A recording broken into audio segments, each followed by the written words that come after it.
Hello friends, welcome back to my channel. तो इस कहानी की शुरुआत होती है 1990 से और हमें बताया जाता है कि आयरलैंड और इंग्लैंड के बीच रिलेशन ठीक नहीं रहता, जिसके बाद आयरलैंड इंग्लैंड में कुछ बॉम्ब ब्लास्टिंग का प्लान बनाते हैं और इस बॉम्बिंग की खबर ब्रिटिश सीक्रेट एजेंसी जिसका नाम MI5 होता है उन्हें भी पता चल जाती है, जिसके बाद MI5 काफी ज्यादा फ्रीलांसिंग एजेंट्स हायर कर लेते हैं। उनका काम आयरिश टेररिस्ट को ढूंढना होता है और उन बॉम्बिंग की इंफॉर्मेशन भी अपनी एजेंसी को देनी होती है। इसके बाद हम एक आदमी को देखते हैं जिसका नाम रॉबर्ट होता है, जो कि अंडरकवर एजेंट होता है और वो एक बार में बारटेंडर का काम करता है। रॉबर्ट की खास बात ये होती है कि वो लोगों को काफी जल्दी अपनी बातों में फंसा देता है, यानी उनको काफी जल्दी मैनिपुलेट कर देता है। इसी वजह से रॉबर्ट अपना टारगेट अचीव करने के लिए सिविलियंस का इस्तेमाल करता है। एक दिन वो अपने बार में कॉलेज स्टूडेंट को ड्रिंक करते हुए देखता है, तब वो उसके पास जाता है और उसे कहता है कि मुझे तुम्हारी और तुम्हारे दोस्तों की हेल्प चाहिए। जिसके बाद वो कॉलेज स्टूडेंट उसे अपने दोस्तों से मिलवाता है, जिनका नाम सोफी और मे होता है। रॉबर्ट उन्हें बताता है कि मैं MI5 एजेंट हूँ और मैं एक मिशन की वजह से यहाँ पे आया हूँ और अपना मिशन मैं अकेले कंप्लीट नहीं कर सकता, इसी वजह से मुझे तुम लोगों की हेल्प चाहिए।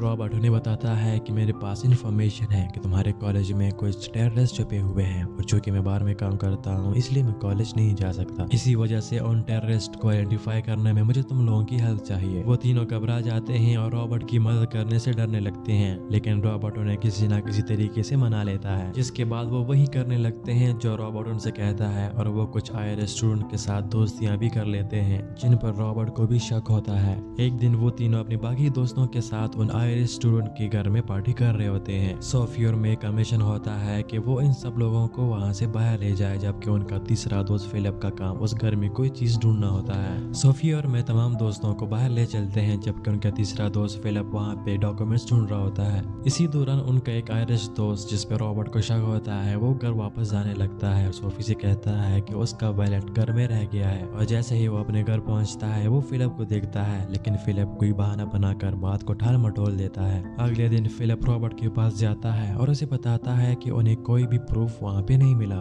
इसके बाद कुछ दिन बीत जाते हैं। एक रात रॉबर्ट सोफी के पास आता है और उसे अपने साथ ले चलता है। जब सोफी बाहर आती है तो गाड़ी में उसके बाकी दोनों दोस्त भी होते हैं। रॉबर्ट उन्हें बताता है कि आयरिश टेररिस्ट को तुम लोगों के बारे में पता चल गया है और वो लोग किसी भी वक्त इन पर हमला कर सकते हैं, इसी वजह से वो उनको एक सेफ जगह पे ले चलता है। वो तीनों दोस्त भी काफी घबराए हुए रॉबर्ट के साथ चले जाते हैं, क्योंकि उनके पास कोई और ऑप्शन भी नहीं होता। इसके बाद हम देखते हैं कि 9 साल का अरसा गुजर जाता है। तब हम इस कहानी के लीड कैरेक्टर को देखते हैं जिसका नाम एलिसन है। एलिसन एक लॉयर होती है और वो अपने काम में भी काफी अच्छी होती है और रिसेंटली वो अपने क्लाइंट के लिए एक ऐसा केस जीत जाती है जिसे जीतना काफी मुश्किल होता है, जिस वजह से एलिसन का बॉस भी काफी खुश होता है और उनका क्लाइंट भी उन सबको एक पार्टी देता है। एलिसन पार्टी खत्म करने के बाद काफी ड्रंक होकर अपने घर वापस आने लगती है। सडनली उसके सामने रॉबर्ट आ जाता है और वो उसे कहता है कि मैं तुम्हें रोजाना यहाँ से आते जाते हुए देखता हूँ, लेकिन एलिसन को एक स्ट्रेंजर का उसके साथ बात करना अच्छा नहीं लगता। वो उसे एक गाली देती है और वहाँ से चली जाती है।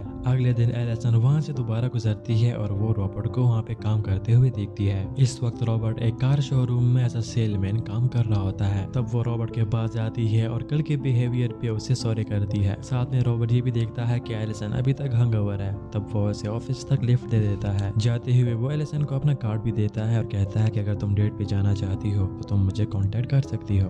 तब एलिसन उसे बताती है कि वो डेट्स वगैरह पे नहीं जाती, लेकिन रॉबर्ट की काफी सोफिस्टिकेटेड बिहेवियर की वजह से वो मान जाती है। उसी शाम एलिसन खुद को तैयार करके रॉबर्ट का वेट करती है, लेकिन काफी वेट करने के बाद भी रॉबर्ट वहाँ पे नहीं आता, जिस बात से उसे काफी गुस्सा होता है और न ही उसका दिल किसी काम में लगता है। लेकिन उसी शाम एलिसन को रॉबर्ट की कॉल आती है। रॉबर्ट उसे सॉरी करता है, लेकिन एलिसन उसे सेकंड चांस नहीं देना चाहती। लेकिन रॉबर्ट उसे कहता है कि मेरे फादर की तबीयत अचानक खराब हो गई थी, जिसकी वजह से मैं तुमसे मिलने नहीं आ सका और इस वक्त मैं तुम्हारे घर के बाहर हूँ। तुम्हारे लिए ये एक छोटा सा गिफ्ट भी लाया हूँ, अगर तुम चाहो तो मुझसे वो गिफ्ट ले सकती हो। एलिसन शुरू में उसे मना करती है, लेकिन बाद में उसे अंदर ले आती है। उसके बाद वो साथ में डिनर करते हैं और साथ साथ में काफी बातें भी कर रहे होते हैं। एलिसन अब रॉबर्ट से काफी अट्रैक्ट होने लगती है और वो चाहती है कि रॉबर्ट यहाँ पे कुछ देर और गुजारे, लेकिन रॉबर्ट वहाँ से चला जाता है। फिर अगले दिन रॉबर्ट एलिसन को कॉल करता है और उसे अपने साथ बाहर घूमने ले जाता है। काफी घूमने के बाद एक दूसरे के काफी क्लोज आ जाते हैं और कुछ रोमांटिक मोमेंट्स भी शेयर करते हैं। इसके बाद रॉबर्ट वॉशरूम में होता है, तब उसके फोन पे सोफी की कॉल आती है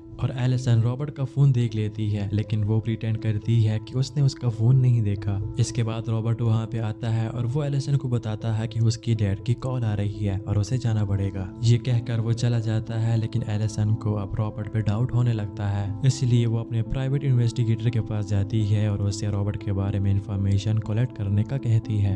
नेक्स्ट सीन में रॉबर्ट सोफी के पास जाता है जो अभी अंडरकवर काम कर रही होती है, लेकिन हमें पता चलता है कि रॉबर्ट ने भी सोफी को एलिसन के बारे में इंफॉर्मेशन कलेक्ट करने के लिए लगाया होता है। इसके बाद एलिसन को भी उसके प्राइवेट इन्वेस्टिगेटर की कॉल आती है और वो उसे बताता है कि उसे रॉबर्ट के बारे में कोई भी इंफॉर्मेशन नहीं मिली। इसके बाद वो लंच करने दोनों बाहर मिलते हैं। तब एलिसन रॉबर्ट से काफी पर्सनल क्वेश्चंस पूछने लगती है, जिससे रॉबर्ट को भी शक हो जाता है कि शायद एलिसन उसके बारे में इंफॉर्मेशन कलेक्ट करने लगी है। इसके बाद वाक करते हुए जब एलिसन की पेशेंस खत्म हो जाती है, तब वो रॉबर्ट से पूछती है कि मैंने अपना प्राइवेट इन्वेस्टिगेटर तुम्हारे बारे में लगाया हुआ था और उसे भी तुम्हारे बारे में कोई इन्फॉर्मेशन नहीं मिली। जिसके बाद रॉबर्ट भी उसे अपनी असलियत बता देता है और उसे कहता है कि मैं MI5 एजेंट हूँ और मैं अंडरकवर रहता हूँ, इसी वजह से तुम्हारे प्राइवेट इन्वेस्टिगेटर को भी मेरे बारे में कोई इन्फॉर्मेशन नहीं मिली।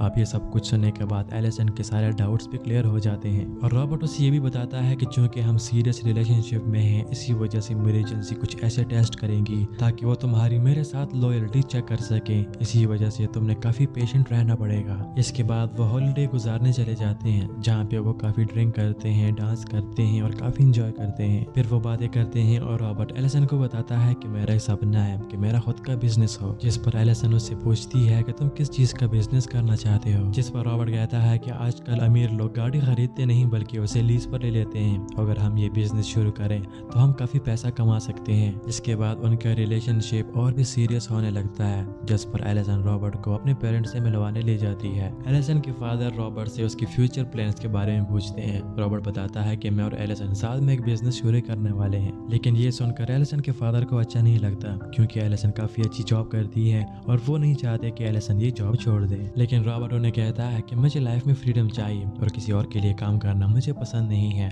लेकिन एलिसन के फादर को रॉबर्ट बिल्कुल ही पसंद नहीं आता। इसके बाद जब रॉबर्ट और एलिसन वहाँ से जाते हैं तो रॉबर्ट एलिसन से कहता है कि शायद तुम्हारे फादर ठीक कह रहे हैं और मुझे बिजनेस नहीं करना चाहिए। लेकिन एलिसन उसे कहती है कि तुम टेंशन ना लो, अगर तुमने एक प्लान बनाया हुआ है तो हम दोनों मिलकर इसको एग्जीक्यूट करेंगे। अगले सीन में रॉबर्ट सोफी से मिलने आता है और वो उसे बताता है कि वक्त आ गया है कि हम दोनों मूव ऑन कर दें। सोफी को लगता है कि शायद उससे कोई मिस्टेक हो गई है, लेकिन रॉबर्ट उसे कहता है कि तुम्हारी एकेडमी में सिलेक्शन हो गई है, क्योंकि सोफी पिछले 9 साल से जो फ्रीलांसर काम कर रही थी।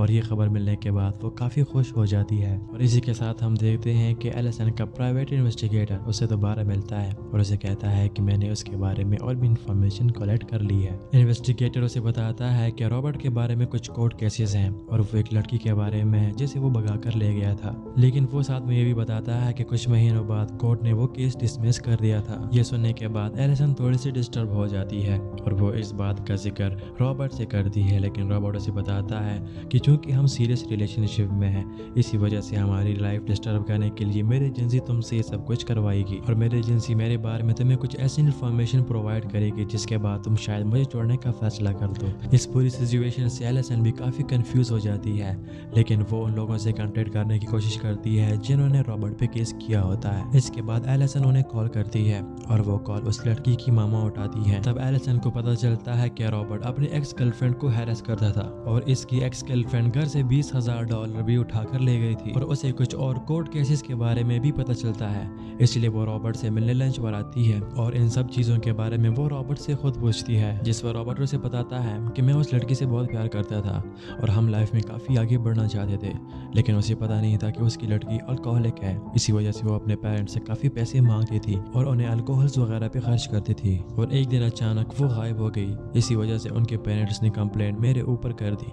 हालांकि मैंने उसको ढूंढने में काफी कोशिश की, लेकिन वो मुझे कहीं नहीं मिली और जब ये केस कोर्ट के पास भी गया तो जज ने ये केस डिसमिस कर दिया क्योंकि इसमें मेरी कोई गलती नहीं थी। लेकिन इसके साथ साथ रॉबर्ट को गुस्सा भी आता है और उसे बुरा लगता है कि एलिसन अब तक उस पर ट्रस्ट नहीं कर पाई, इसलिए वो गुस्से से नाराज होकर वहां से चला जाता है। उसके बाद एलिसन को दोबारा एक कॉल आती है। वो कॉल उस लड़की के फादर का होता है। एलिसन उसे बताती है कि मुझे और मेरे पार्टनर को डिस्टर्ब करना छोड़ दें, लेकिन चूंकि वो एक लॉयर होती है इसके माइंड में काफी चीजें चलती है, इस वजह से वो उनसे मिलने उनके घर चली जाती है। उनके घर आने पे उसे पता चलता है कि वो लड़की कोई और नहीं बल्कि सोफी ही है। वो उन्हें बताते हैं कि सोफी रॉबर्ट के पास होती है और वो दोनों पूरी कंट्री भी घूमे हैं और जब भी सोफी को पैसों की जरूरत होती है वो अपने फादर का ATM कार्ड यूज करती है। और हमने सोफी को ढूंढने की काफी कोशिश की, लेकिन हम कभी भी उसको ढूंढ ढूंढ नहीं पाए। सोफी के फादर जी भी बताते हैं कि सोफी एक दिन काफी स्ट्रेस थी और मुझे उसकी कॉल आई और उसने प्रॉपर्टी में अपना हिस्सा भी मुझसे मांगा और इसके अलावा भी मैंने उसे $300,000 दिए हुए हैं। और ये सारी बातें सुनने के बाद एलिसन के डाउट्स और भी बढ़ने लगते हैं, क्योंकि एक दिन उसने रॉबर्ट के फोन पे सोफी की कॉल भी आई हुई देखी थी। इसके बाद सीन शिफ्ट होता है और हम रॉबर्ट और सोफी को देखते हैं।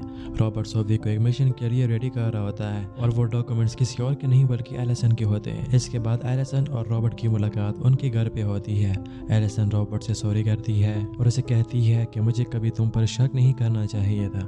इसके बाद दोबारा सीन शिफ्ट होता है जहाँ पे हम रॉबर्ट और सोफी को देखते हैं। वो दोनों बैंक आए होते हैं और सोफी खुद को एलिसन प्रिटेंड कर रही होती है, क्योंकि एलिसन और रॉबर्ट ने अपने लिए एक बिजनेस अकाउंट बनाया होता है। तब रॉबर्ट सारे पैसे निकाल के अपने अकाउंट में ट्रांसफर कर देता है। इसी बीच एलिसन अपने एक मीटिंग होती है, तब उसे ट्रांजैक्शन की ईमेल आती है जिसे देखकर वो काफी शॉक हो जाती है। वो वहां से भागकर अपने घर आती है और वो पुलिस को भी कॉल करती है। पुलिस भी उसके घर आती है और एलिसन उसको पूरी कहानी भी सुनाती है और पुलिस वाला भी उसे बताता है कि चूंकि तुमने एक जॉइंट अकाउंट खोला हुआ था इसी वजह से ये क्राइम नहीं है। इसके बाद वो रॉबर्ट को भी कॉल करता है और उसे रीजन पूछता है। रॉबर्ट उसे बताता है कि मेरे और एलिसन के बीच कुछ बिजनेस डिफरेंसेस आ गए थे जिसकी वजह से मैंने सारे पैसे निकाल दिए, लेकिन पुलिस ऑफिसर फिर भी उसे पुलिस स्टेशन आने को कहता है। रॉबर्ट उसकी बात सुनता है, जिसके बाद वो अपना फोन नदी में गिरा देता है। इसके बाद रॉबर्ट सोफी को भी एक टाउन में अकेला छोड़ देता है और उसे कहता है कि जब तक मैं तुम्हें कॉल ना करूं तुम मुझसे कांटेक्ट नहीं करना, क्योंकि तुम्हारा ट्रेनिंग पीरियड खत्म हो गया है और तुम्हें एजेंसी वाले लेने आएंगे। इसके बाद हम एलिसन को देखते हैं।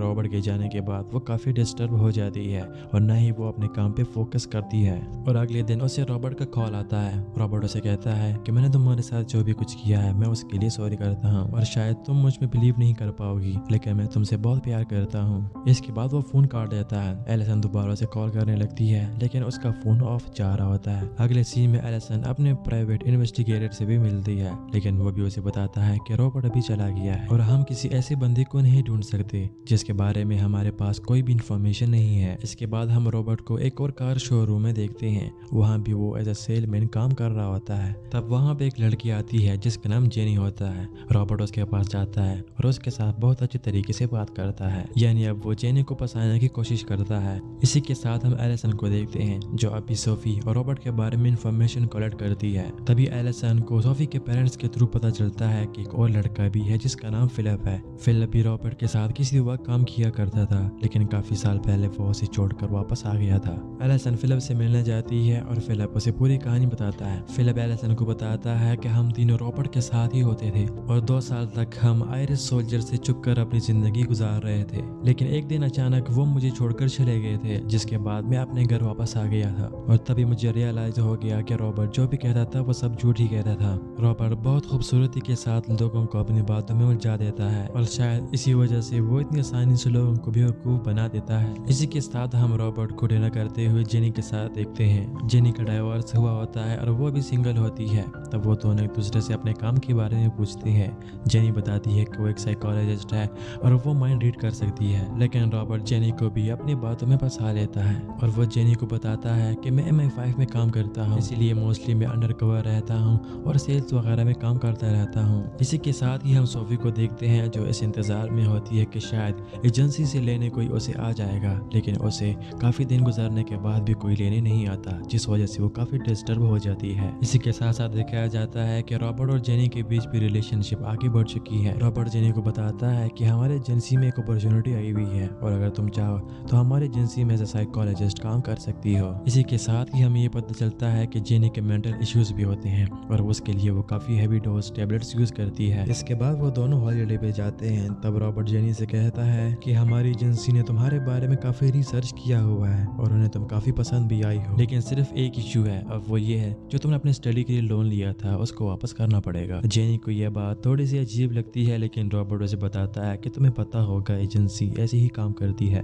फिर जेनी कहती है कि शायद पैसों के लिए मैं अपने पेरेंट्स से मदद मांग सकती हूँ। इसके बाद हम एलिसन और पुलिस डिटेक्टिव को देखते हैं जो अब तक रॉबर्ट के बारे में रिसर्च कर रहे होते हैं। उन्हें मे के घर का पता चल जाता है और वो डायरेक्टली वहाँ पे चली जाती हैं और जैसे ही वो अंदर जाती हैं उन्हें पता चलता है कि वहाँ पे 2 बच्चियां भी होती हैं। ये एक्चुअल में रॉबर्ट की डॉटर्स होती हैं और उसने मे के साथ शादी की हुई होती है। जिसके बाद वो मे से कहती है कि रॉबर्ट काफी बड़े डेंजर में है और हम चाहते हैं कि उसको ढूंढने में तुम हमारी हेल्प करो। ये सुनकर मे डर जाती है और वो एलिसन को एक ऐसी डायरी दे देती है जिसमें रॉबर्ट के काफी ज्यादा कॉन्टैक्ट नंबर्स होते हैं। जिसके बाद एलिसन 1 बाय 1 उन तमाम कॉन्टैक्ट नंबर्स पे कॉल करना शुरू कर देती है, लेकिन उसमें से किसी नंबर पे भी कॉल नहीं लग रहा होता। इसके बाद हम दोबारा रॉबर्ट और जेनी को देखते हैं। रॉबर्ट जेनी से पैसों के बारे में पूछता है, जिस पर जेनी जवाब देती है कि मुझे नहीं लगता कि एजेंसी का काम मैं कर पाऊंगी। ये सुनकर रॉबर्ट को थोड़ा गुस्सा आता है और वो जेनी की तमाम टैबलेट्स उठा के फेंक देता है और वो जेनी को हक करके कहता है कि मैं इन तमाम टैबलेट से तुम्हारी जान छुड़ा कर ही रहूंगा क्योंकि मैं तुम्हारी हेल्प करना चाहता हूँ। इसके बाद पुलिस डिटेक्टिव एलिसन के पास आता है और वो दोनों एम्बेसी चले जाते हैं और वो दोनों उनसे मदद मांगते हैं। वो एम्बेसी में रॉबर्ट के बारे में जितनी इन्वेस्टिगेशन उन्होंने की होती है उसके बारे में बता देते हैं, जिसे सुनने के बाद एम्बेसी वाले उनकी हेल्प करने के लिए तैयार हो जाते हैं। इसी के साथ साथ एलिसन जॉन डायरी के नंबर्स पे कॉल करती रहती है। उनमें से एक कॉल सोफी को लग जाती है। वो सोफी से लोकेशन मांगती है और कहती है कि एजेंसी वाले तुम्हें लेने आ रहे हैं। सोफी उसे अपना लोकेशन बताती है और वो सोफी को लेने चले जाते हैं। एलिसन सोफी से मिलती है और उसे बताती है कि तुम अपना टेस्ट पास कर चुकी हो, जिसके बाद वो चले जाते हैं। लेकिन सोफी को एम्बेसी ले जाया जाता है जहाँ पे उसे रॉबर्ट के बारे में पूछा जाता है। सोफी बताती है कि वो हमेशा हमारी आंखों पे पट्टी लगाकर हमें ले जाया जाता था, लेकिन कुछ जगह ऐसी हैं जो मैंने नोट की हुई थी और वो उन्हें उसके बारे में बताती है, क्योंकि अब सोफी को भी एहसास हो गया था कि रॉबर्ट उनके साथ फ्रॉड कर रहा था। जिसके बाद वो एक एक लोकेशन को टारगेट करते हैं और रॉबर्ट को ढूंढने निकल जाते हैं।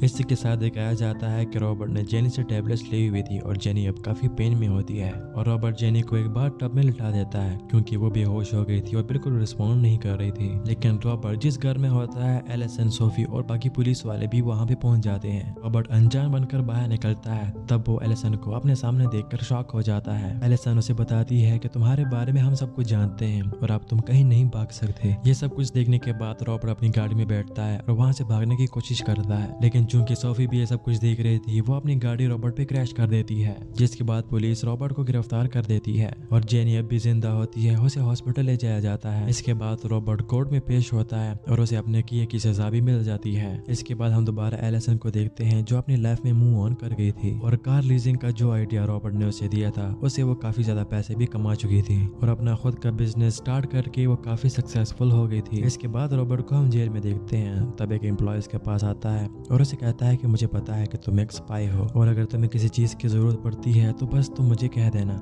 और इतना सब कुछ होने के बाद भी लोग अब भी रॉबर्ट पे यकीन करते हैं। इसी के साथ हमारी मूवी स्टोरी एंड हो जाती है। अगर आप मेरे चैनल पे नए हैं तो लाइक और सब्सक्राइब जरूर कीजिएगा। Thank you for watching.